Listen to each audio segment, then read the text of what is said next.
Okay. సరే. అయితే మనము మంగళాచరణ చేసుకొని స్టార్ట్ చేద్దామంట.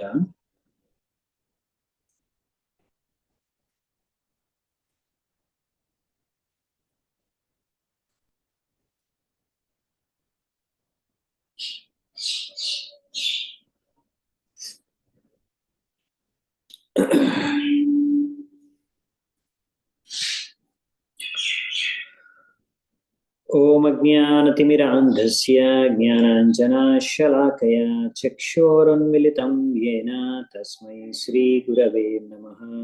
శ్రీచైతన్యమనోభీష్టం స్థాపితం యేన భూతలే స్వయం రూపః కదా మహ్యం దదాతి స్వపదాంతికం.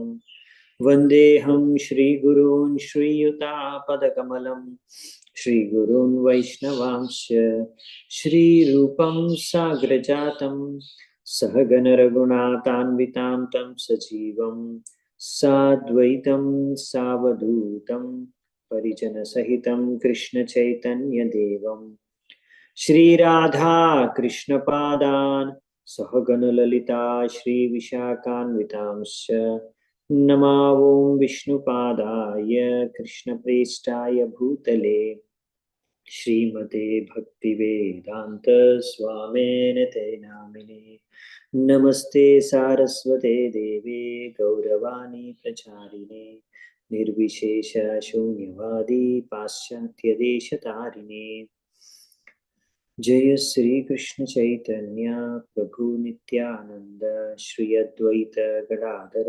श्रीवासादि गौर भक्त वृंद हरे कृष्ण कृष्ण कृष्ण हरे हरे हरे राम राम राम हरे हरे. హరే కృష్ణ. సో 13వ అధ్యాయం 7వ స్కందం 13వ అధ్యాయము. ఇందులో ఈ అధ్యాయం పేరు వచ్చేసి the behaviour of a perfect person, అంటే ఒక పరమహంస స్థాయిలో ఉండే వ్యక్తి ఎలా ఆయన ఒక ఆచరణ ఉంటుంది అనే విషయాన్ని ఇక్కడ వర్ణిస్తారు. సో ఈ యొక్క అధ్యాయంలో మనము సన్యాసి ఆశ్రమంలో ఉండే వాళ్ళు ఎలా వ్యవహరించాలి, వాళ్ళ యొక్క చేతన ఏంటి, వారి యొక్క లక్షణాలు ఏంటి అవి చూస్తాము. తర్వాత ప్రహ్లాద మహారాజు రాజ్యాన్ని పర్యటిస్తూ ఒక అవధూత బ్రాహ్మణుడిని కలుస్తాడు అనమాట. సో ఆయనతో సంభాషణ జరుగుతుంది. అది మిగతా ఒక అధ్యాయం ఒక భాగంలో ఉంటుంది. సో ఇది మనం ఈరోజు రేపు ఈ విషయాలు చర్చించుకుంటాము. సో ఈరోజు ఫస్ట్ మనం నారదముని ఇప్పుడు సన్యాసి యొక్క ఆశ్రమం గురించి చెప్తారు, అది చూసుకొని ముందుకెళ్దాం. సో మొదటి శ్లోకం. శ్రీ నారద ఉవాచ కల్పస్త్వేవం పరివ్రజ్య దేహమాత్రావశేషితః గ్రామైకరాత్ర విధినా నిరపేక్షశ్చరేన్మహీం. సో నారదుని ఏమంటున్నారంటే, ఒక వ్యక్తి ఈ యొక్క ఆధ్యాత్మిక జ్ఞానాన్ని ఆయన ఈ జ్ఞానాన్ని పెంపొందించుకోవచ్చు. అలాంటి వారు అన్ని రకాల భౌతిక సంబంధాల్ని బంధాల్ని వదిలేయాలి, త్యాగం చేయాలి. వారి యొక్క శరీరం జస్ట్ బతికి ఉండడానికి ఏం అవసరం అంత మాత్రమే ప్రయత్నం చేయాలి. అలా అంటే ఇక్కడ సన్యాసం ఆశ్రమం గురించి చెప్తున్నారు. సో ఆ వ్యక్తి ఒక చోటు నుంచి ఇంకో చోటికి ప్రయాణిస్తూ ఉండాలి. అలా ఒక్కో రాత్రి ఒక్కో గ్రామంలో గడుపుతూ ముందుకెళ్ళాలి. ఈ విధంగా ఆయన ఎవరి మీద తన యొక్క శారీరక అవసరాల కోసం ఆధారపడకుండా సన్యాసి మొత్తం ఈ యొక్క భూమండలంని భ్రమిస్తూ ఉండాలి, ఇలా భ్రమణ చేస్తూ ఉండాలి. అంటే ఎవరైతే ఇలా ఆధ్యాత్మిక జ్ఞానాన్ని పంచాలనుకుంటున్నారో, ప్రచారం చేయాలనుకుంటున్నారో వాళ్ళు మరి ఇవన్నీ చేయాలంట. సన్యాసులు, సన్యాసాశ్రమం ఉండేవాళ్ళు. సో నెక్స్ట్ 2వ శ్లోకం.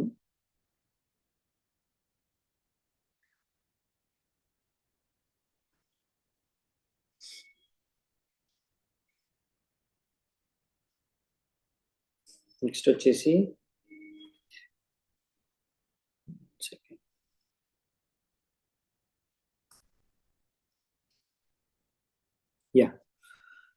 ప్రిప్రియాత్ యద్యసౌ వాసః కౌపీనాచ్ఛాదనం పరం త్యక్తం న లింగా దండాదేర్ అన్యత్ కించిత్ అనాపది. సో నెక్స్ట్ ఏం చెప్తున్నారంటే, ఇలా ఎవరైతే సన్యాసి ఆశ్రమంలో ఉన్నారో అలాంటి వారు వస్త్రాలు కూడా ధరించవలసిన అవసరం లేదు. ఒకవేళ ఏమైనా ధరించాలనుకుంటే కౌపీనం ఒకటి ధరిస్తే సరిపోతుంది. అది అవసరం లేకుంటే దండ కూడా వ్యవహరించిన అవసరం లేకపోతే. ఈ విధంగా ఆయనతో పాటు కూడా ఆయన ఒక కమండలు ఇంకొక దండ తప్ప ఇంకా ఏమి కూడా ఆయన తీసుకొని లగేజ్గా వెళ్ళకూడదు. ప్రయాణిస్తూ ఉంటాడు కదా, అంటే ఆయనతో పాటు పెద్ద లగేజ్ ఏమి ఉండకూడదు. ఓన్లీ ఒక దండ కమండలు మాత్రమే. దండ కూడా అవసరం ఉంటే సరే, లేకపోతే లేదు. ఇంకా వస్త్రాలు కూడా వేసుకోని అవసరం లేదు. అలా ఆయన ప్రయాణించాలంట. ఇది సన్యాసాశ్రమంలో ఉండేవాళ్ళు. ఏక ఏవాచరేద్ భిక్షుర్ ఆత్మారామో నపాశ్రయః సర్వభూతా సుహృచ్ఛాంతో నారాయణ పరాయణః. ఈ విధంగా ఆయన ఆత్మలో ఆనందంతో సంతృప్తి చెందిన వ్యక్తి అలా భిక్షాటన చేసుకుంటూ ఒక ఇంటి నుంచి ఇంకో ఇంటికి, దాంతోనే ఆయన సంతృప్తిగా ఉండాలి. ఈ విధంగా ఒక వ్యక్తి పైన, ఒక స్థలం పైన ఆధారపడి బతకూడదు.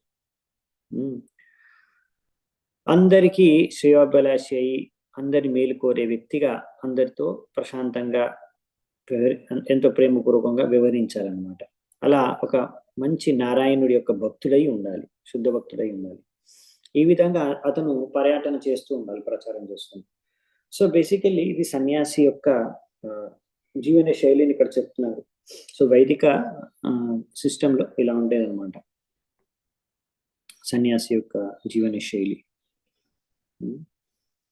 సో అంటే ఇప్పుడు ఇలా లేరు కదా ఎగ్జాక్ట్లీ సన్యాసులు అంటే. అవును, నేను చెప్పాను కదా, ఇక్కడ వేదిక వర్ణాశ్రమంలో ఉండే ఎగ్జాక్ట్ డీటెయిల్స్ ఇప్పుడు ఇప్పుడున్న దేశకాల పరిస్థితుల్లో అలా ఫాలో అవ్వట్లేదు. ఎందుకంటే మన ఆచార్యులు ఎలా చెప్పారో అలాగే ఇప్పుడు మనము ఈ కలియుగంలో ఉన్న పరిస్థితుల్లో ఫాలో అవుతున్నాం. ఎందుకంటే యాక్చువల్లీ కలియుగంలో అయితే సన్యాసం కూడా తీసుకోవద్దని చెప్పారు శాస్త్రాల్లో. ఎందుకు అంటే ఈ యొక్క సన్యాసి ధర్మాన్ని లేకపోతే సన్యాసి యొక్క వ్రతాన్ని పాటించలేరు, నియమాల్ని పాటించలేరు. ఈ కలియుగంలో చాలా కష్టం. అందుకనే ఇది తీసుకోవాల్సిన అవసరం లేదన్నారు.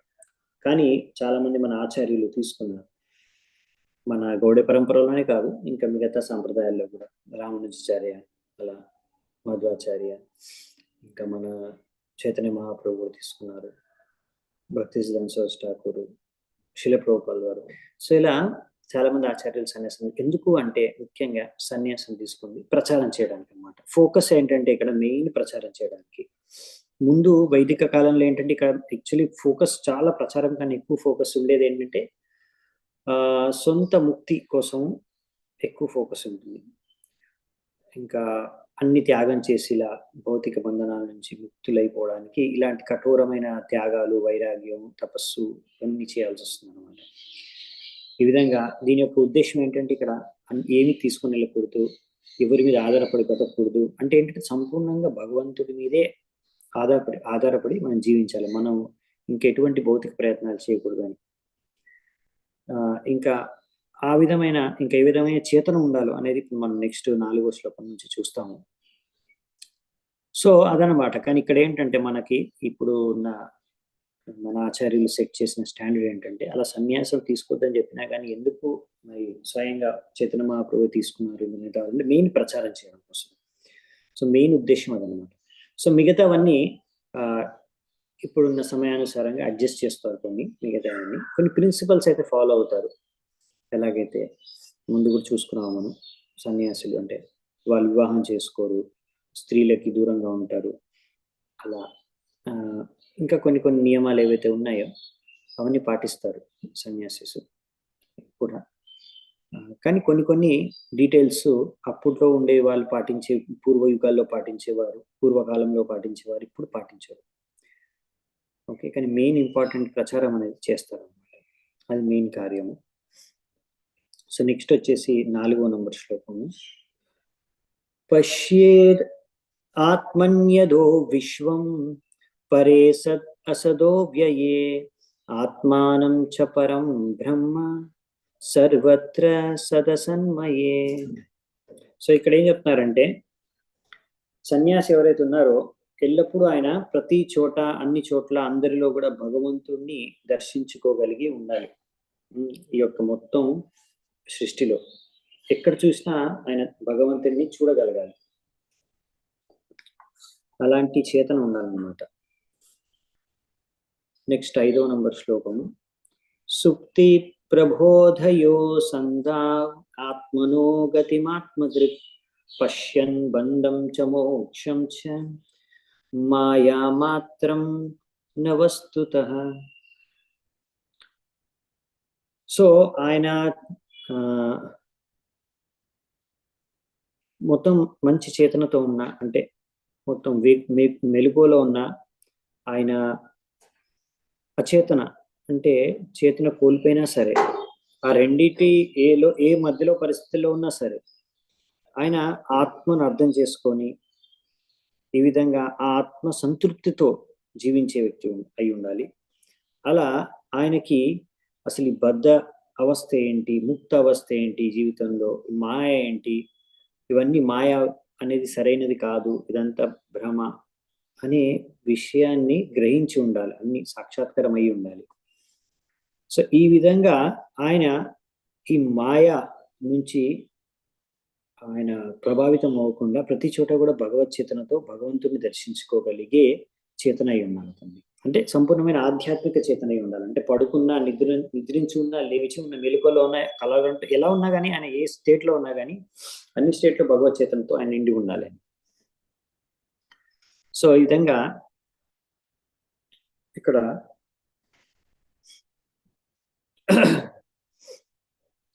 ఈ విధంగా మనం అర్థం చేసుకోవాలన్నమాట. అన్ని రకాల చేతనాలు మామూలుగా అచేతనమై పడుకున్నప్పుడు అలాంటి సందర్భాలు ఏంటంటే అది తమో గుణం, అజ్ఞానంలో అలా భౌతిక చేతనతో ఉన్నట్టు అనమాట. ఇవన్నీ ఇక్కడ అన్కాన్షియస్ స్టేట్ అనే అవస్థతో చెప్తున్నారు. ఇంకా కాన్షియస్ స్టేట్ అంటే మెలకువతో ఉన్నప్పుడు, మధ్యలో అంటే అది టెంపరీ ఫేస్. కానీ బేసికలీ ఎలా ఉన్నా సరే మనము మాయను అర్థం చేసుకొని, భగవంతుడిని అర్థం చేసుకొని, సన్యాసి భగవత్ చింతనతో ఇంకా భగవంతుడికి శరణాగతమై ఉండాలి అని చెప్తున్నారు. అన్ని చోట్ల భగవంతుడిని దర్శించుకోగలిగేటట్టు ఉండాలని చెప్తున్నారు. నాభినందే ధ్రువం మృత్యుం అధ్రువం వాస్య జీవితం కాలం పరం ప్రతిక్షేత భూతానాం ప్రభవాప్యయం. ఈ భౌతిక దేహం అనేది ఎలాగో ఒక రోజు నశించిపోతుంది, అవునా? ఇంకా మనం ఎప్పుడు చనిపోతాం మనకు తెలియదు, కానీ ఒకరోజు ఎలాగో చనిపోవాల్సిందే. కాబట్టి ఇది చనిపోయిన, లేకపోతే ఒకరు జీవించి ఉన్నందుకో వాళ్ళని పొగుడుతూ వాటిపైన సమయం వృధా చేయకూడదు. దానికన్నా మనం అర్థం చేసుకోవాల్సింది ఏంటంటే, అనంత కాలం అనేది అనంతం. వ్యక్తి పుడతాడు, చనిపోతాడు, మళ్ళీ పుడతాడు, మళ్ళీ చనిపోతాడు, ఇది నడుస్తూనే ఉంటుంది. కాలం అనేది ఎండ్ అవ్వదు, టైం ఎప్పుడు ఎండ్ అవ్వదు, మన మనిషి జీవితం ఎండ్ అయిపోవచ్చు. అందుకనే ఆ విషయాన్ని మనం గ్రహించాలి. సో ఎలా వ్యక్తి పుడుతున్నాడు, చనిపోతున్నాడు అని ఆ విషయాన్ని అర్థం చేసుకోవాలి. కాబట్టి ఈ శరీరం అనేది శాశ్వతం కాదు ఈ సమయంతో కంపేర్ చేసుకుంటే. సో ఈ విధంగా చాలా మంది ఏంటంటే ఈ శరీరంని కాపాడుకోవడం కోసం చాలా ప్రయత్నం చేస్తుంటారు, కానీ అది ఎలాగో చనిపోతుంది. సో మనం అర్థం చేసుకోవాల్సింది ఏంటంటే, ఈ శరీరాన్ని కాపాడుకోవడం కన్నా ఇంపార్టెంట్ విషయం ఏంటంటే, ఇది అర్థం చేసుకోవడం, ఇది ఎలాగో శాశ్వతం కాదు, సమయానుసారంగా కాలం చెల్లిపోయినప్పుడు శరీరం త్యాగం చేయాల్సింది, మళ్ళీ ఇంకో శరీరాన్ని ధరించాల్సి వస్తుంది. ఈ విధంగా ఎప్పటి వరకు అయితే భౌతిక బంధనంలో ఉన్నామో అలా చేంజ్ చేస్తూనే ఉండాల్సి వస్తుంది. ఇలా ఎన్నో కాలాల నుంచి, ఎన్నో సంవత్సరాల నుంచి, ఎన్నో జన్మల నుంచి మనకే తెలియదు. ఇలా తిరుగుతూనే ఉన్నాం మనం. అనాది కర్మ ఫలే పడి భవార్ణవ చలే తరి బారే నాధికి ఉపాయ్. సో ఈ విధంగా భక్తి వినోద్ ఠాకూర్ చెప్పారనమాట. సో ఎవరికి మనకు తెలీదు ఎన్ని అనాది కాలం నుంచి మన కర్మ ఫలితాల కారణంగా ఇక్కడ ఈ యొక్క భౌతిక సాగరంలో పడి మనము ఎలా బయటపడాలో తెలియక అలా ఇక్కడే కష్టాలు పడుతూ ఉన్నాం అనమాట. అందుకనే ఇది మళ్ళీ మళ్ళీ ప్రళయం అనేది జరుగుతూ ఉంటుంది. సృష్టి కూడా శాశ్వతం కాదు, భౌతిక జగత్తం కూడా శాశ్వతం కాదు. కొన్ని రోజుల తర్వాత మళ్ళీ అది సంహరించిపోతుంది, ప్రళయం వస్తుంది, నశించిపోతుంది, మళ్ళీ సృష్టించబడుతుంది. భూత్వా భూత్వా ప్రళయతి. అంతా కూడా టైం అయిపోయిందంటే ఆ టైంకి అది జరిగిపోతుంది. అలాగే మన టైం అయిపోయినప్పుడు మనం కూడా ఈ శరీరాన్ని వదిలేయాల్సింది. సో ఈ కాలం అనేది ఏదో కాదు, అది కూడా భగవంతుడి యొక్క రూపమే. సో ఈ విధంగా కాల రూపంలో వస్తారన్నమాట భగవంతుడు ఈ బద్ధ జీవులకి. ఈ విధంగా ఇక్కడ దండన అనేది మనకు లభిస్తుంది. కానీ మనము ఈ యొక్క చక్రం నుంచి, బంధనం నుంచి భగవంతుడికి శరణాగతం అయ్యే మనము బయటపడగలం అన్నమాట ఈ బంధనం నుంచి. సో అందుకనే ఇక్కడ చెప్పేది ఏంటంటే బేసికల్లీ ఈ విషయాన్ని సన్యాసి అర్థం చేసుకుంటాడు అనమాట. ఇది శాశ్వతం కాదు, కాలచక్రంలో ఈ జీవితం, ఈ శరీరం అనేది శాశ్వతం కాదు, ఇక్కడే అంతమైపోదు, ఇలా తిరుగుతూనే ఉంటది. కాబట్టి మనం దీని మీద ఎక్కువ ఫోకస్ చేయకుండా ఎక్కువ భగవంతుడి శరణాగతం అవడం మీద ఫోకస్ చేయాలి. నెక్స్ట్ 7వ నంబర్ శ్లోకం. న శాస్త్రేషు సజ్జేత నోపజీవేత జీవికాం వాదవాదాంస్త్యజేత్ తర్కాన్ పక్షం కంచన సంస్రజేత్. ఏదైతే లిటరేచర్ అంటే పుస్తకాలు ఉంటాయి, చాలా పేపర్లు కానీ పుస్తకాలు ఉంటాయి, అవి చదవడం వల్ల సమయం నష్టమవుతుందో అలాంటివి మనం చదవకూడదు అనమాట. ఇందులో ఆధ్యాత్మిక విషయాలు కానీ భగవంతుడి విషయాలు కానీ లేవు అందులో. అంటే చాలా ఉంటాయి కదా అలాంటి న్యూస్ పేపర్లు, లేకపోతే మ్యాగజైన్స్, బుక్స్, నవల్స్, ఇవన్నీ కూడా ఎందులో అయితే భగవంతుడి గురించి వర్ణించబడలేదు అవన్నీ చదువుకుంటూ కూర్చుంటే మన సమయం వేస్ట్ అవుతుంది అనమాట. అవునా? సో అలాగే ఏదో డబ్బులు సంపాదించుకోవడం కోసం వేరే వాళ్ళకి చదువు అంటే ప్రచారం చేయడం, ప్రొఫెషనల్ టీచర్గా కూడా అది కూడా కరెక్ట్ కాదు. ఎందుకంటే బ్రాహ్మణులు అనేది అట్లా డబ్బులు సంపాదించుకోవడం కోసం చదువులు చెప్పడం అన్నమాట. అది కూడా సరైన విధి విధానం కాదు. అలా ఒకరితోని ఆర్గ్యుమెంట్స్ చేసుకుంటూ కూర్చోవడం కూడా కరెక్ట్ కాదు. లేకపోతే వేరే భగవంతుడిని వదిలేసి ఇంకెవరికో శరణాగతం అవి కూడా ఉండకూడదంట. సో అందుకనే ఎవరైతే ఆధ్యాత్మిక జీవితంలో ముందుకు ఎదగాలి అనుకుంటున్నారో వాళ్ళు జాగ్రత్తగా ఇలాంటి అనవసరమైన పుస్తకాలు చదవడం కూడా వదిలేయాలి అన్నమాట. ఎందుకంటే బయట చాలా మ్యాగజైన్స్ కానీ, పేపర్స్ కానీ, న్యూస్ పేపర్స్ కానీ, నావెల్స్ కానీ, అక్కడ అన్ని ఏంటంటే అనవసరమైన భౌతిక విషయాలు చాలా ఉంటాయి. అవన్నీ చదవడం ద్వారా మైండ్ డిస్టర్బ్ అయిపోతుంది అని చెప్తున్నారు ఇక్కడ ప్రభుపాదుల వారు. దీని ద్వారా మీరు ఆధ్యాత్మిక జ్ఞానంలో మీకు ఏమీ లభించదు, ఉన్నతి ఏం లభించదు. అందుకనే అలాంటి గ్రంథాలని అంటే అలాంటి పుస్తకాలని తద్వాయసాం తీర్థం అంటే అక్కడ కాకులు ఉంటాయి కదా, వాళ్ళకి అది తీర్థ స్థలం వంటిదంట. అంటే బేసికల్లీ ఏంటంటే కాకులు ఎలాంటి ప్రదేశాల్లోకి వెళ్తాయంటే ఎక్కడైనా చెత్త అంటే చెత్త కుప్ప ఉంటాయి కదా, అక్కడ వెళ్ళేసి అక్కడ ఎవరో పారేసిన పదార్థాల పైన అంత పాడైపోతున్న పదార్థాలని తింటూ ఉంటాయి అన్నమాట. అలాంటి అన్క్లీన్ ప్లేసెస్లో ఎక్కువగా బేసికల్లీ కాకులు వెళ్ళి వాటికి ఏమి అవి చూడవు, ఇది మంచి ప్లేసా, ఇది పరిశుభ్రంగా ఉందా, ఇది ఫ్రెషా అది నేను చూడవు అనమాట. అలా అనమాట. అందుకనే అలాంటి వారితో వీరిని పోలుస్తున్నారు. ఎవరైతే ఇలాంటి పుస్తకాల పైన చాలా ఇంట్రెస్ట్ చూపించి చదువుకుంటూ ఉంటారో ఇలాంటి లిటరేచర్స్, వాళ్ళని అలాంటి కాకులతో కంపేర్ చేస్తున్నారు అనమాట. సో అందుకే అలాంటి వాళ్ళు అలాంటివి చదవకూడదని చెప్తున్నారు. లేకపోతే అనవసరమైన వాదనలకు కూడా వెళ్ళకూడదు. ఒక్కొక్కసారి కొంతమంది వాదిస్తూ ఉంటారు, వితండవాదం చేస్తూ ఉంటారు. చాలా సమయం ఆ వాదించుకోవడంలోనే వెళ్ళిపోతుంది అనమాట. అది కూడా వేస్ట్ అనమాట. అప్పుడప్పుడు మనము ప్రచారం చేసేటప్పుడు కొంతమంది వాదిస్తూ ఉంటే మనము అలాంటి వాదించే వితండవాదం చేసే మనస్తత్వం ఉండే వ్యక్తుల్ని అవాయిడ్ చేయడం బెటర్ అని చెప్తున్నారు ప్రభుపాదులు గారు. మనం ప్రచారం అందరికి చేస్తాము, కానీ కొంతమంది అలాంటి వాళ్ళు తగిలితే ఓకే వీడు ఊరికే వాదిస్తూ ఉంటాడు, ఇతను మనం చెప్పేది వినదలుచుకోలేదు, స్వీకరించడు, ఆచరించడు, అలాంటప్పుడు ట్రై చేస్తాము. అలా వాదిస్తూ ఉండి సమయం నష్టం చేస్తూ ఉంటే ఇంకా మనం కూడా మన సమయం వేస్ట్ చేయకుండా వదిలేయడం బెస్ట్ అనమాట అని చెప్తున్నారు ఇక్కడ ప్రభుపాదులు గారు.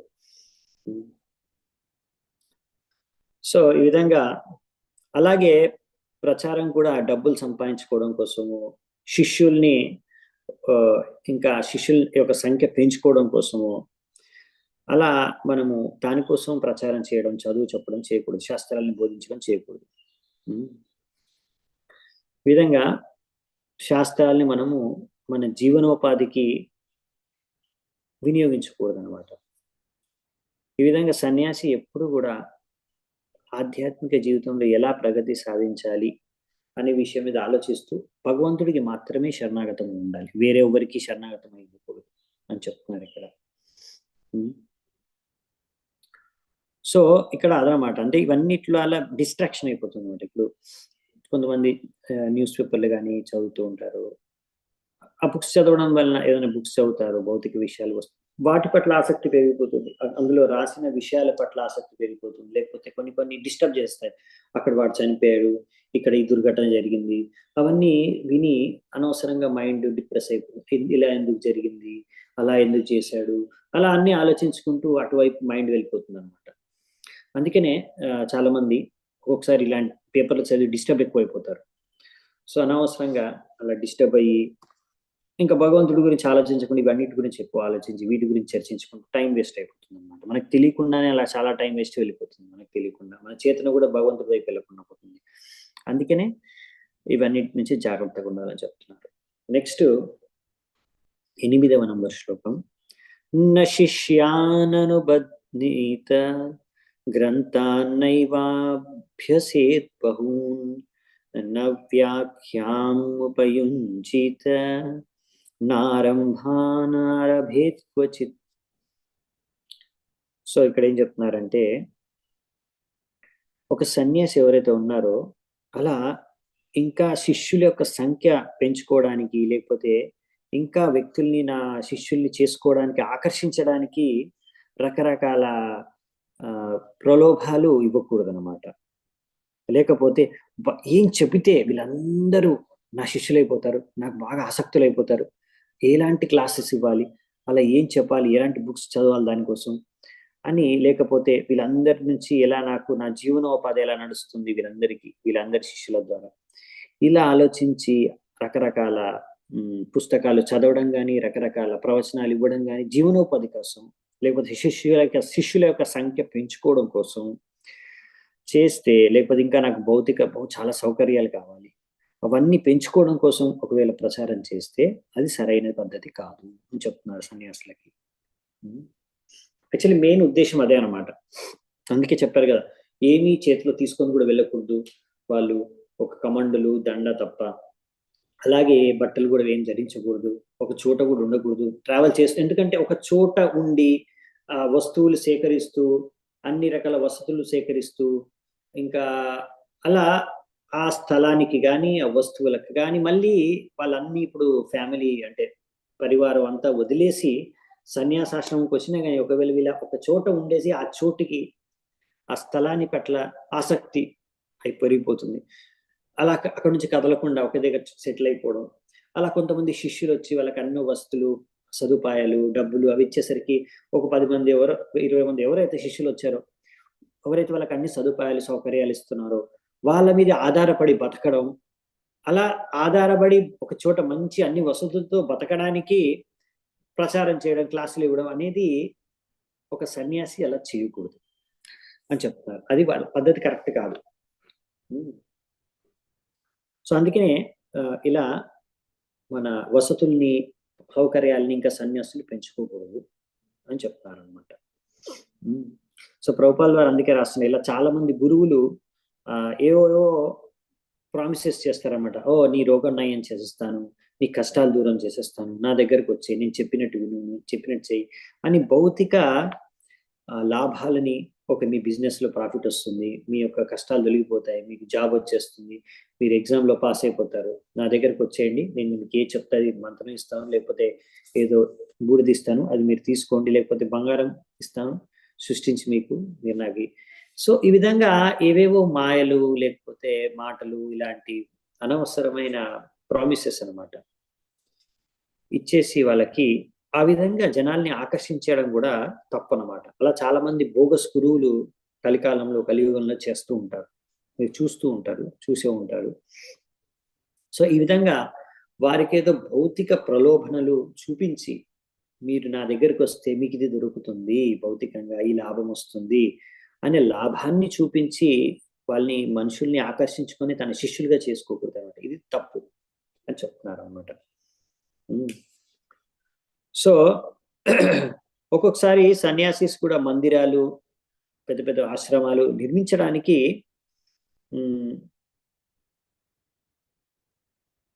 చాలా కష్టపడి ప్రయత్నం చేయకూడదు. ఒకవేళ అది సంభవం అయితే చాలా ఈజీగా చేయొచ్చు అనమాట.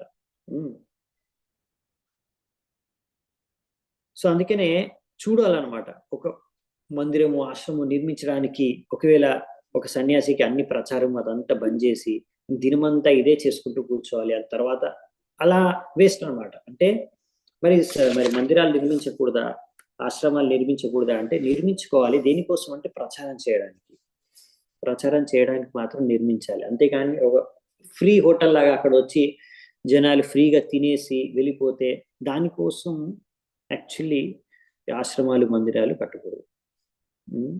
ఏదో ఫ్రీ హోటల్ లాగా యూజ్ చేసుకోవడానికి, లేకపోతే అక్కడ వచ్చి అన్ని రకాల పాపకార్యాలు చేయడానికి ఉపయోగించకూడదు. అందుకని అందరినీ ప్రభుపాల్ అంటారు, మా ఇస్కాన్ మందిరంలో మేము వారిని స్వాగతం పలుకుతాం. అందరికీ ఏ రకమైన వ్యక్తి వచ్చినా కానీ సరే మీరు రెండని చెప్తాం, కానీ ఈ 4 నియమాలు పాటించాలి. మందిరంలో కానీ మీరు ఆశ్రమంలో కానీ ఉంటే ఈ 4 నియమాలు పాటించాలి. అలా ఏమి పాటించం, మేము తినేసి ఫ్రీగా పడుకొని వెళ్ళిపోతామంటే అది అలాంటి వారికి చోటు లేదనమాట. ఇక్కడ అలాంటి వాళ్ళని అలౌ చేయకూడదు. ఇక్కడ ఎవరైతే కృష్ణ భక్తి చేసుకోవడానికి సీరియస్, నేను కృష్ణ భక్తి చేసుకోవాలనుకుంటున్నాను అనే వ్యక్తులకు మాత్రము మనం అవకాశం కల్పించాలన్నమాట మందిరంలో ఉండడానికి, భక్తి చేసుకోవడానికి. సో ఇది ఇక్కడ చెప్తున్నారనమాట. సో మొదటి లక్ష్యం ఏంటంటే సన్యాసికి ప్రచారం చేయడం అనేది చాలా ఇంపార్టెంట్ థింగ్. అంటే ప్రచారం చేస్తున్నప్పుడు ఆ ప్రయత్నంలో, ఆ ప్రచారం చేయడం కోసం ఒకవేళ భగవంతుడి కృష్ణుడు ఆ యొక్క వసతులు కల్పిస్తే, మందిరాలు లేకపోతే అటువంటి సౌకర్యాలు ఇస్తే దాన్ని గ్రహించి తద్వారా మనము ఎవరైతే భక్తిలో ఇంకా ముందుకెళ్లాలనుకునే వ్యక్తులకి ఆశ్రయాన్ని కల్పించడానికి ఒక చోటుని ఏర్పాటు చేయొచ్చు అనమాట. అంటే బేసికల్లీ భగవంతుడు అలా పంపించాడు అనుకోండి మన దగ్గరికి కొన్ని సౌకర్యాల్ని, గ్రహించి దాన్ని భగవంతుడి సేవలో ప్రచారం కోసం వినియోగించుకోవచ్చు. మందిరాలకు కూడా, ఆశ్రమాలకు కూడా వినియోగించుకోవచ్చు ఆ స్థలాలని, లేకపోతే ఆ యొక్క ఏవైతే మనకు లభించాయో. ఎలాగైతే మనకు ఆచార్యులు వచ్చారు కదా, ఇప్పుడు మన ఆచార్యులు కూడా పెద్ద పెద్ద మందిరాలు నిర్మించారు. కానీ వాళ్ళు ఏంటంటే ఒక మందిరం నిర్మించడానికి వాళ్ళు భగవంతుడిని ఆరాధించారు, ప్రచారం చేశారు. అలా వాళ్ళు ఆ భాగంలోనే ఎవరో ఒకరు శిష్యులు వాళ్ళ ప్రచారం ద్వారా, వారి ద్వారా ప్రభావితమై వచ్చి వాళ్ళకు అడిగారు, మేము ఏమైనా చేయాలనుకుంటున్నాం భగవంతుడి సేవకి, మా దగ్గర చాలా డబ్బులు ఉన్నాయి, లేకపోతే ఆస్తులు ఉన్నాయి, లేకపోతే మాకు ఏదైనా ఇవ్వాలనుకుంటున్నాం భగవంతుడికి సేవకి అంటే, సరే మరి మా భగవంతుడికి మీరు చేయాలనుకుంటే సేవ, మీరు భగవంతుడికి సేవ చేయాలనుకుంటే మీరు మందిరం కట్టండి మరి అని మన ఆచార్యులు వాళ్ళకి అలా చెప్పారు.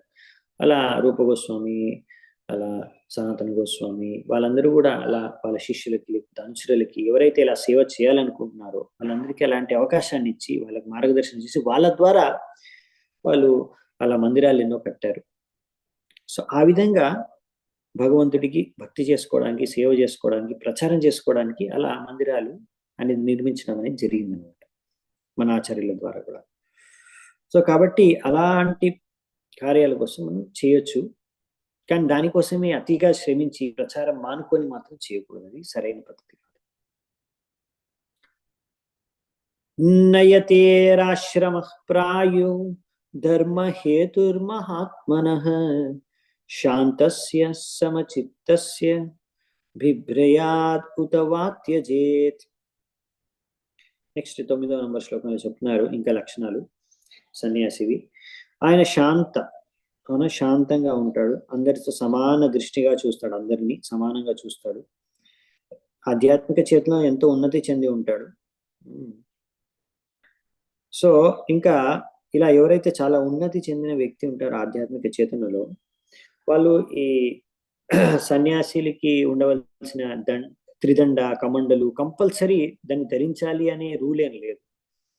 అవసరం ఉంటే అప్పుడప్పుడు సన్యాసి దండను కమండలను వ్యవహరిస్తారు, లేకపోతే అవసరం లేకుండా వదిలేస్తారు. అది అంత ఇంపార్టెంట్ విషయం కాదు. బట్ ప్రతిసారి కమండలు దండ పట్టుకొని తిరగాలనే రూల్ ఏం లేదు అని చెప్తారు అనమాట.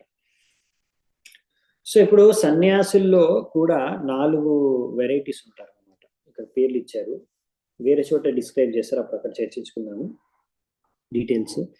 ఆ 4 ఎవరంటే కూటిచక, బహూదక, పరివ్రాజకాచార్య, ఇంకా పరమహంస. 4 స్తరాలు ఉన్నాయి సన్యాసంలో కూడా. అంటే స్టార్టింగ్ కూటిచక ఫస్ట్ స్టేజ్, తర్వాత బహూదక, తర్వాత పరివ్రాజకాచార్య, తర్వాత ఫైనల్ పరమహంస స్థాయి. శ్రీమద్ భాగవతంలో ఏం చెప్పారంటే పరమహంసుల్ని సన్యాసుల కిందకే లెక్క చేశారు. కానీ మాయావాద సన్యాసులు ఎవరైతే ఉన్నారో వాళ్ళు ఎప్పుడు పరమహంస స్థాయికి వెళ్ళలేరంట. ఎందుకంటే వాళ్ళు భగవంతుడిని అర్థం చేసుకోలేదు సంపూర్ణంగా.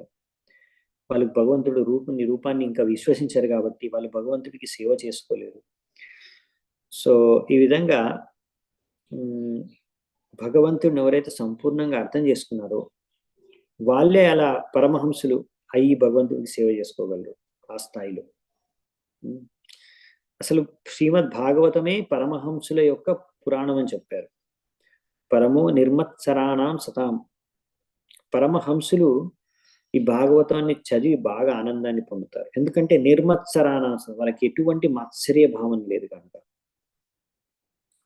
సో ఈ విధంగా మనము అసలు పరమహంస స్థాయిలో ఉన్నవారే యాక్చువల్లీ శ్రీమద్ భాగవతాన్ని సంపూర్ణంగా అర్థం చేసుకోగలరు.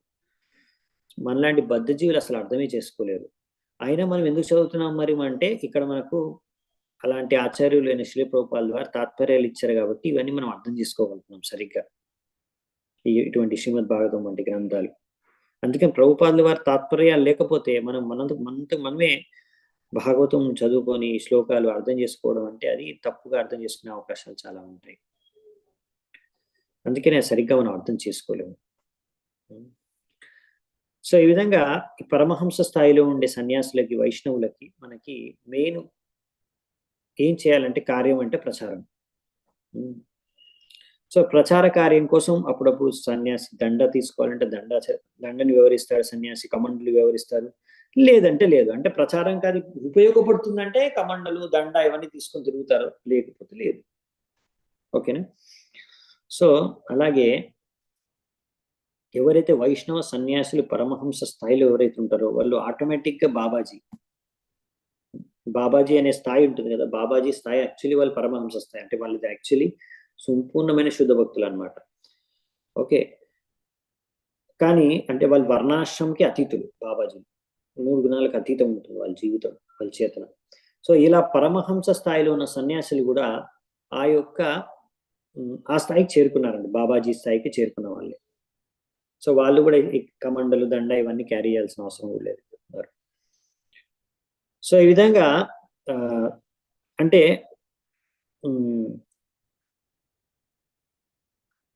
ముఖ్యమైన విషయం ఏంటంటే వైష్ణవ సన్యాసులు పరమహంస స్థాయిలో ఎవరు ఉన్నారో వారికి ఇంత ఇంపార్టెంట్ కాదు దండ కమండలు అని చెప్తున్నారు. ఇంకా ప్రభుపాదులు గారు ఇంకో కారణం చెప్తున్నారు, మన ముఖ్య ఉద్దేశం ప్రచారం కృష్ణ భావనామృతంలో, ఈ ఇస్కాన్లో. కాబట్టి మన ఈ యొక్క ఉద్యమంలో ముఖ్యమైన ఉద్దేశం అనేది ప్రచారం కాబట్టి ఒక్కొక్కసారి విదేశాల్లో వెళ్ళి ప్రచారం చేయాలంటే అక్కడ మీకు దండ కమండలు ఇవి తీసుకెళ్ళడానికి వాళ్ళు ఎలౌ చేయరు, లేకపోతే దాన్ని ఎక్కువగా అప్రిషియేట్ చేయరు. సో అలాంటి ప్రదేశాల్లో అవి తీసుకొని వెళ్తే అవి ప్రచారం చేయడానికి ఒక అడ్డంకిగా అవ్వచ్చు. అందుకనే అవి పర్వాలేదు అవి లేకున్నా కానీ. అంతేకాకుండా ఇప్పుడు వస్త్రాలు కూడా ఒక్కొక్కసారి సన్యాసిస్ కొన్ని కంట్రీస్లో వెళ్తే అక్కడ దేశాల్లో ఎలౌ చేయరనమాట సన్యాసి వస్త్రాలు. సో అలాంటప్పుడు వాళ్ళు అక్కడ వేరే డ్రెస్లో ఆ యొక్క ప్రదేశానికి దేశానికి ప్రవేశించాల్సి వస్తుంది. అక్కడ వెళ్ళి ప్రచారం చేయడానికి, పుస్తకాల వితరణ చేయడానికి అలా వెళ్ళాల్సి వస్తుంది భక్తులకి కూడా. సో అలా భక్తులు సన్యాసులు అలా వెళ్తే కూడా పర్వాలేదు. ముఖ్యమైన ఉద్దేశం ఏంటంటే మనది అందరికీ కృష్ణ భక్తిని పంచి అందరినీ కృష్ణుడి పట్ల ఆకర్షితులకు చేయాలన్నమాట. ఇది మెయిన్ ఉద్దేశం మనది. కాబట్టి దానికి సన్యాసి వస్త్రాలు ధరించి చేస్తే అలా మంచి ప్రచారం జరిగితే అలాగే చేస్తారు.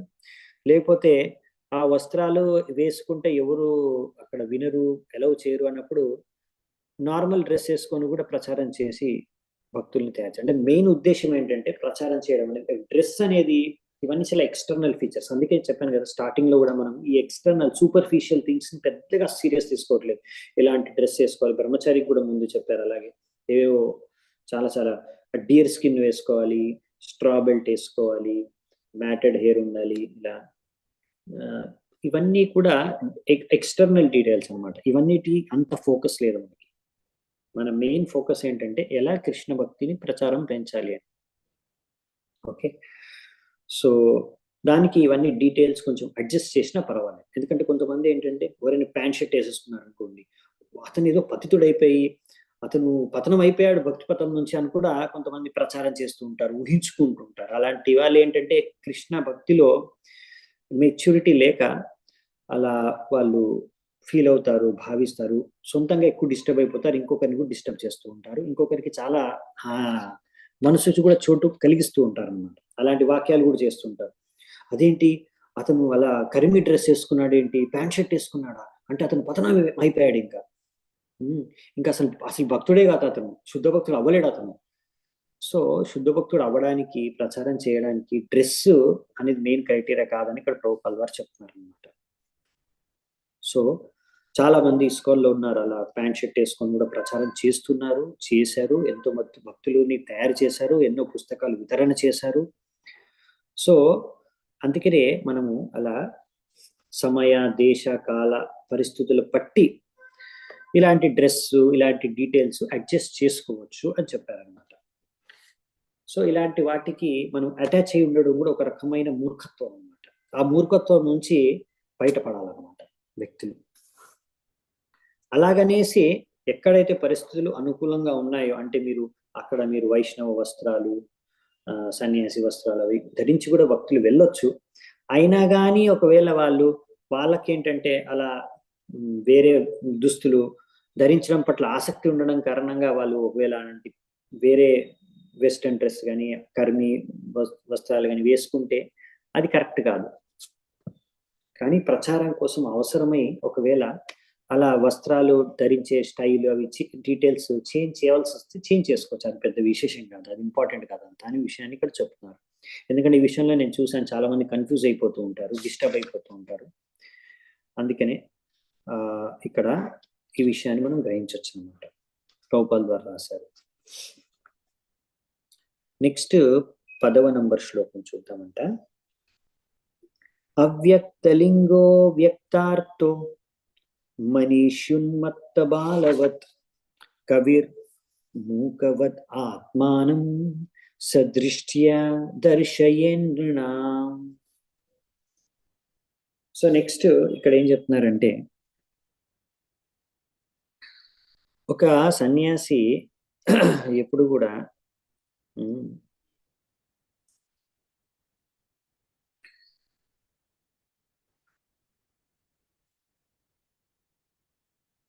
ఆయన యొక్క కార్యాల ద్వారా అందరికీ పరిచితం అయిపోతాడు అనమాట. అంటే ఎలా వ్యక్తి వ్యవహరించాలంటే ఒక చంచలమైన బాలుడిలా అని చెప్తున్నారు అనమాట. అంటే ఆయన ఎంతో మంచి ప్రవక్త అయినా కానీ ఆయన అంటే బయటికి అలా ప్రచారం చేసుకోవద్దు. ప్రజెంట్ ఓ నేను చాలా గొప్ప ప్రచారకుడిని, లేకపోతే నేను చాలా గొప్ప భక్తుడిని అని చూపించుకోకూడదు అనమాట. ఏదో అంటే పిల్లవాడిలాగా, అంటే అంత తెలివితేటలు లేని వాడి లాగానే ఉండాలని చెప్తారు. అంటే చెప్పేది ఏంటంటే నేను మహా సన్యాసిని, నేను గొప్ప సన్యాసిని అని చూపించుకునే విధంగా వ్యవహరించుకోకూడదు. ఆ విధంగా అంటున్నారు అన్నమాట ఇక్కడ. దీనికి సంబంధించి ఇప్పుడు అసలు ఏం పాయింట్ అనేది ఇప్పుడు నెక్స్ట్ మనం చూస్తాము. 11వ నంబర్ శ్లోకం నుంచి యాక్చువల్లీ డీటెయిల్స్ ఉంటాయి కొన్ని. ఇక్కడ మనం ఇప్పుడు చూసేది ఏంటంటే ప్రహ్లాద్ మహారాజు అలా ఒక అవధూత బ్రాహ్మణుడిని కలుస్తారనమాట.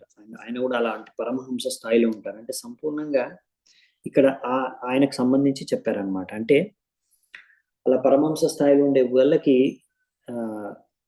ఈ మొత్తం లోకంతో పెద్దగా పని ఉండదు.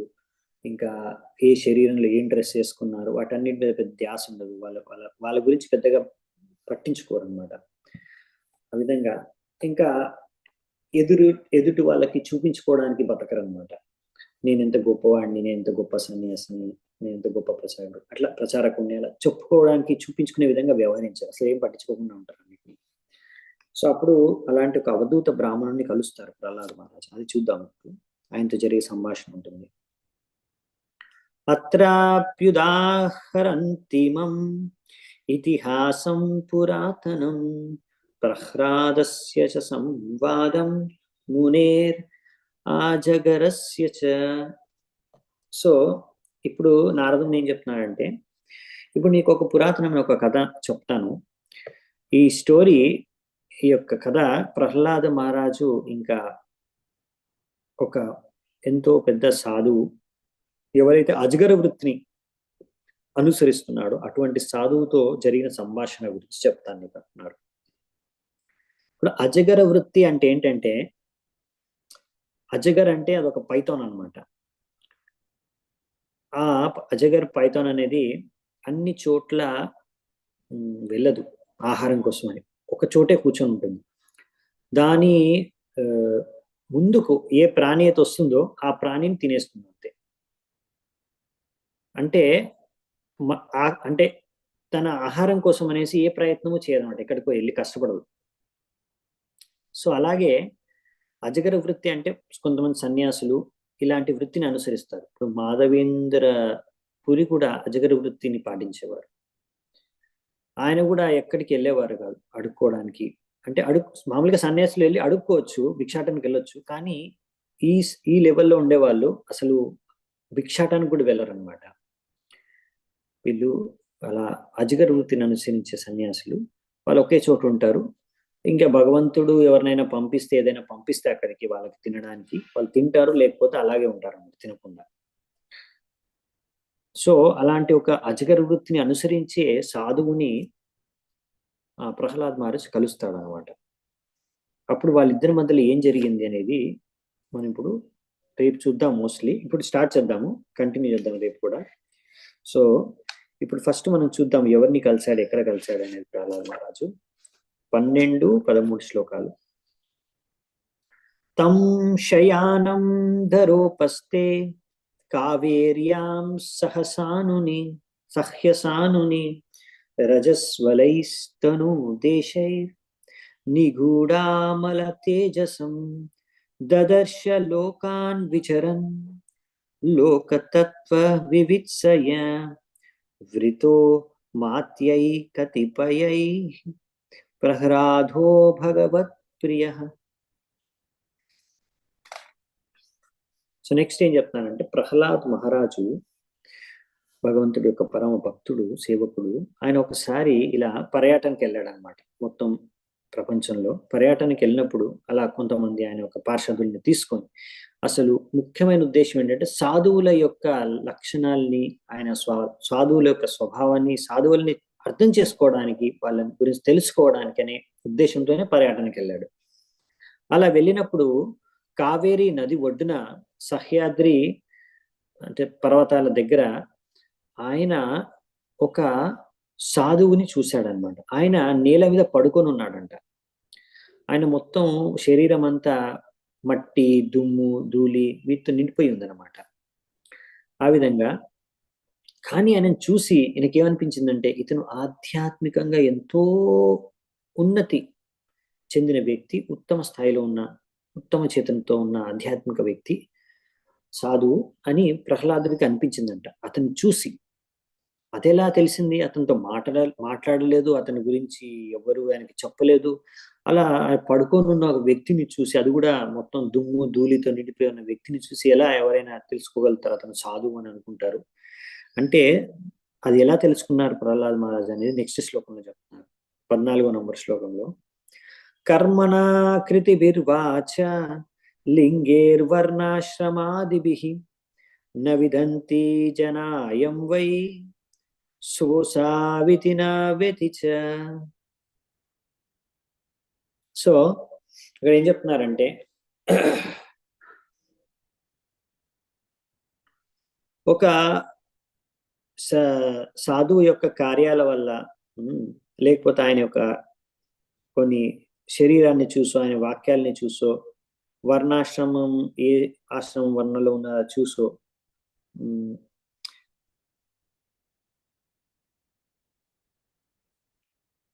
జనాలు అతను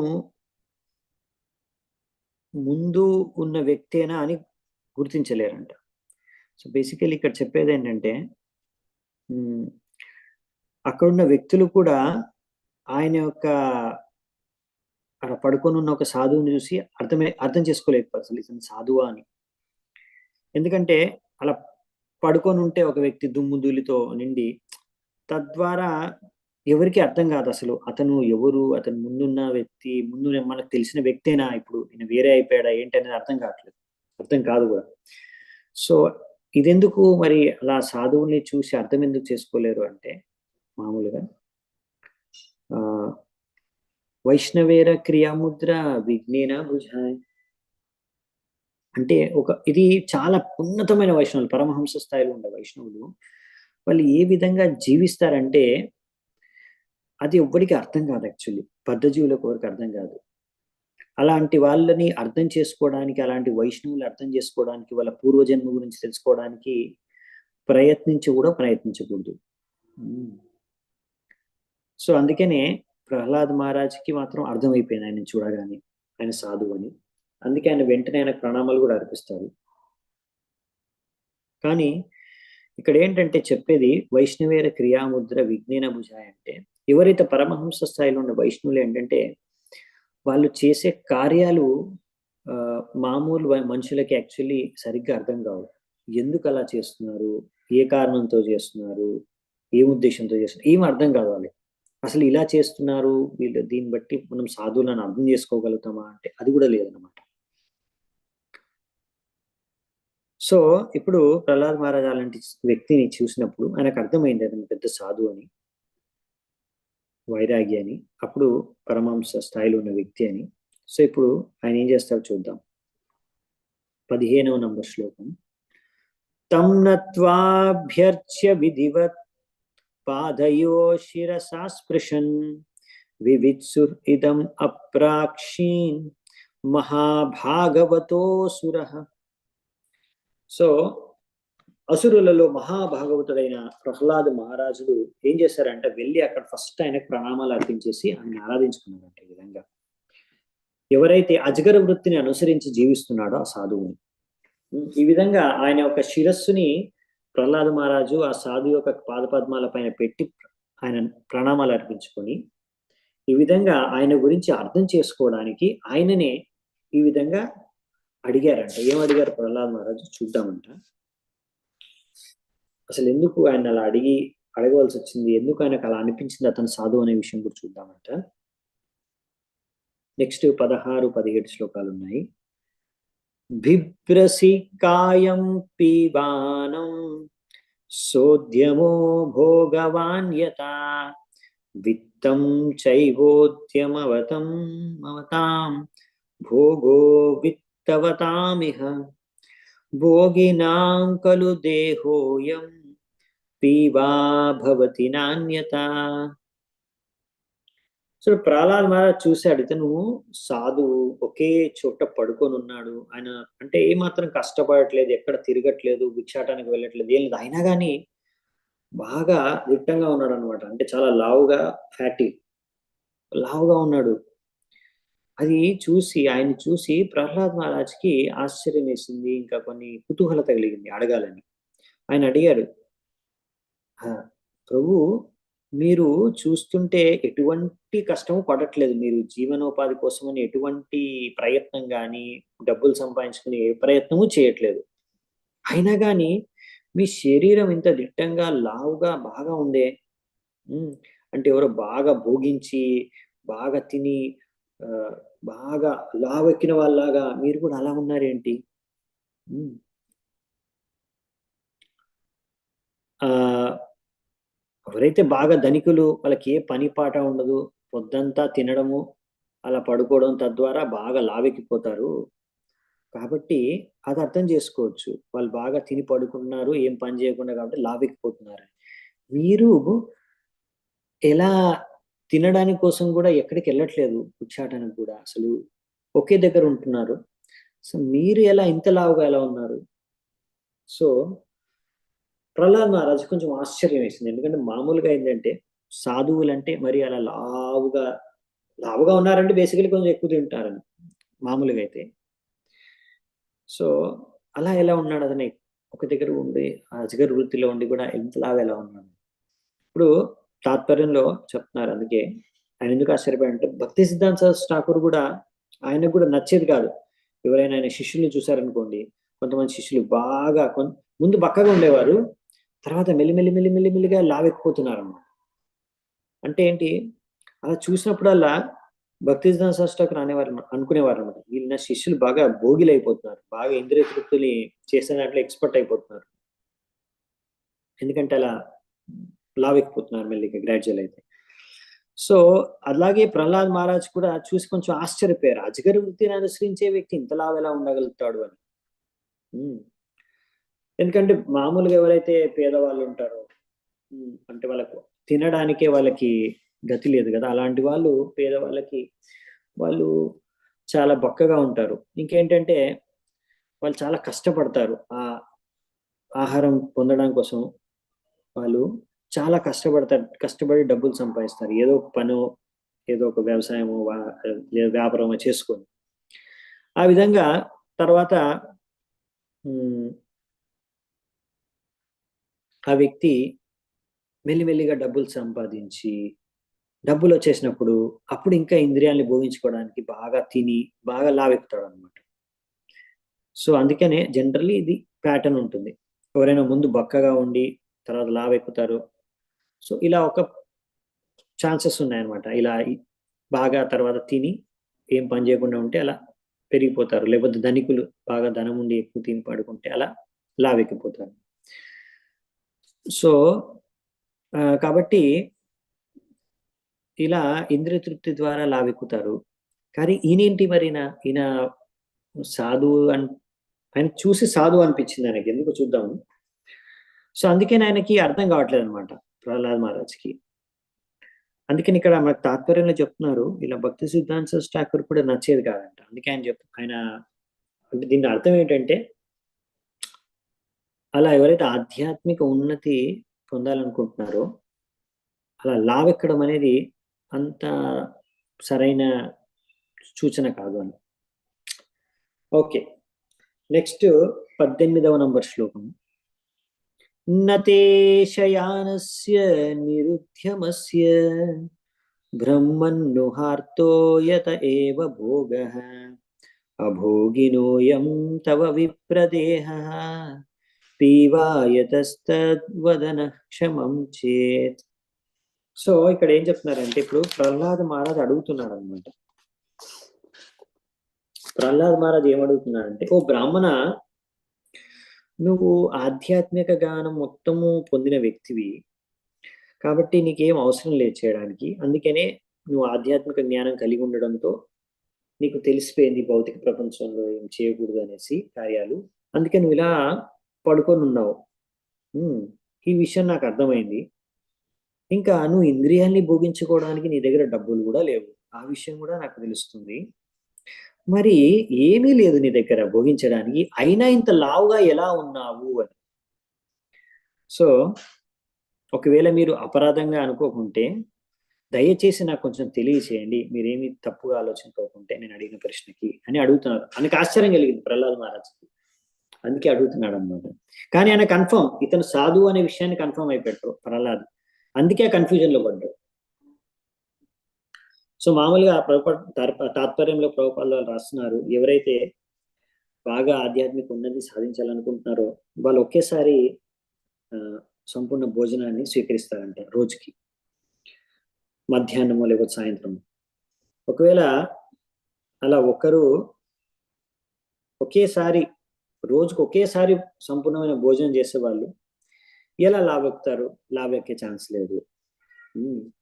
కానీ ఈ వ్యక్తి ఏమో సాధువు, చూస్తుంటే సాధువులానే కనిపిస్తున్నాడు, కానీ ఇంతలా ఉన్నాడేంటి? సో అందుకని ప్రహ్లాద్ మహారాజు కొంచెం ఆశ్చర్యపోయారు అనమాట. ఈ విధంగా ఎవరైతే ఆత్మ సాక్షాత్కారం పొందిన సాధువు వ్యక్తి ఎవరైతే ఉంటారో సహజంగా ఆయన యొక్క ముఖం అనేది చాలా ప్రకాశవంతంగా ఉంటుంది.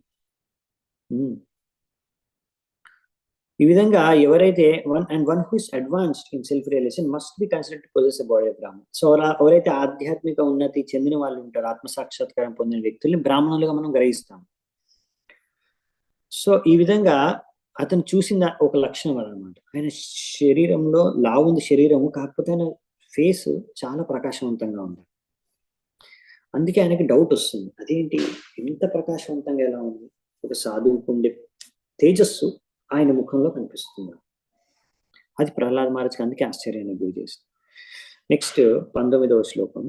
కవి కల్పో నిపుణ దృక్ చిత్ర ప్రియ కథ సమః లోకస్య కుర్వతః కర్మ శేషేతద్ వీక్షితాపివ.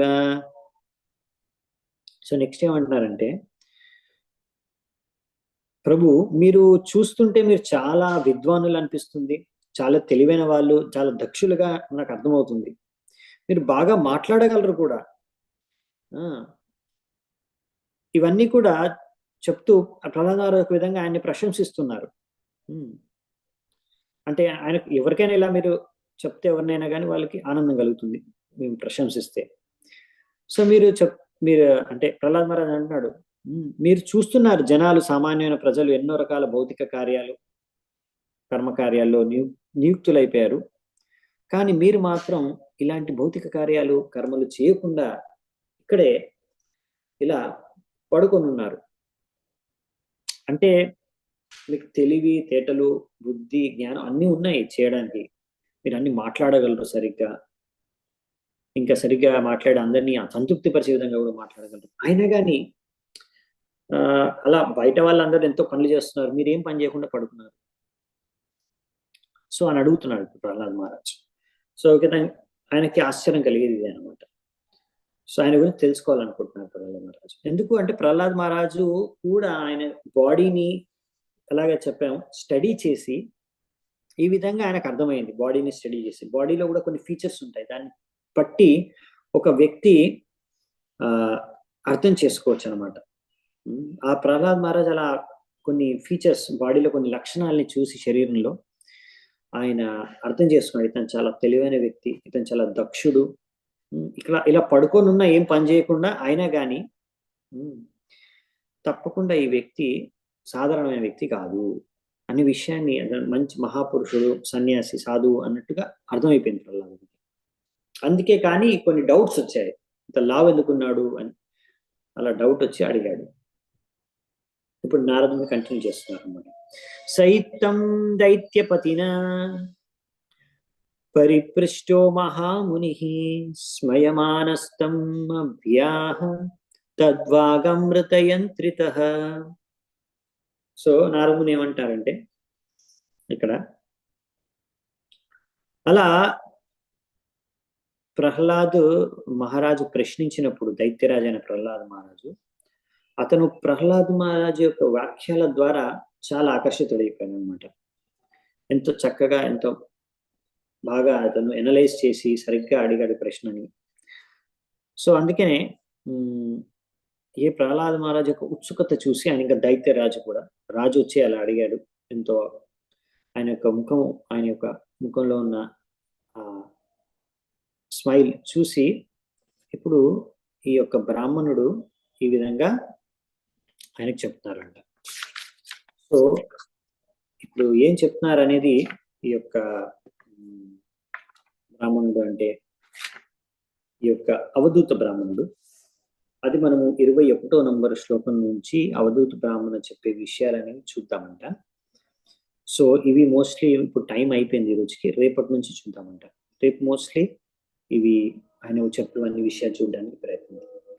సో ఈరోజు ఇక్కడే నేను నిలిపివేస్తాను. ఓకే, చాలా చాలా ధన్యవాదాలు అందరికీ.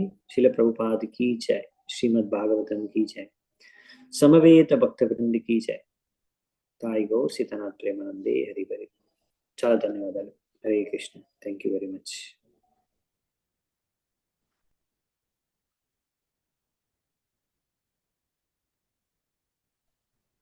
ఉంటాను. హరే కృష్ణ ప్రభుజీ, దండవత్తాను. Hare Krishna. Thank you so much అందరికీ ధన్యవాదాలు వచ్చినందుకు ఈరోజు.